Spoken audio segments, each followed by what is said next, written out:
বাড়ি নিয়ে বিতর্কের মধ্যে বুলডোজারে গুড়িয়ে গেল অভিষেকের আমতলার কার্যালয়। কেন্দ্রীয় বাহিনী নিয়ে অ্যাকশনে পুলিশ। ত্রাসের আঁতুড়ঘর ছিল অভিষেকের এই অফিসই, দাবি বিজেপির। হাতুড়ি দিয়ে চলল ভাঙচুর।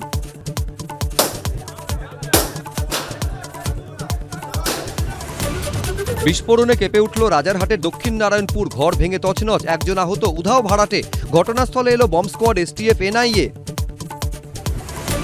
কামারহাটির বাসিন্দা, পরিচয়ে বাড়ি ভাড়া। একজন ব্যাগ রেখে বেরোনোর কয়েক সেকেন্ডে বিস্ফোরণ। ঘরের মধ্যেও মিলল বোমা। नाम नहीं पता, बोला बाबू थोड़ा खाना पहुंचा दो घर पे। তৃতীয় চতুর্থ স্থান নির্ধারণের ম্যাচে আজ ফ্রান্সের মুখোমুখি ইংল্যান্ড। দেশর বিদায় ম্যাচ স্মরণীয় করে রাখতে চান ডেম্বেলেরা। সম্মান নিয়ে ফিরতে চান হ্যারিকেনরাও। বেমানদের ফেরালে আমি আর নেই, মমতাকে আলটিমেটাম কল্যাণের। বাঁচতে বিজেপিতে, ফিরলেই ইস্তফা। বিদ্রোহীদের বার্তা অভিষেকের। দুই তৃণমূলের 21শে জুলাইয়ের প্রস্তুতি। সন্ধ্যে 6টায় দেখুন শুভ্রজিতের সঙ্গে। অভিষেকের আমতলার অফিসে বুলডোজার, অস্বস্তি বাড়ালেন কল্যাণ। রাজারহাটে বিস্ফোরণ, অনশনরত সোনামকে তুলে হাসপাতালে পাঠালো পুলিশ। রাত 8টায় দেখুন দেবস্মিতা শুভ্রজিতের সঙ্গে।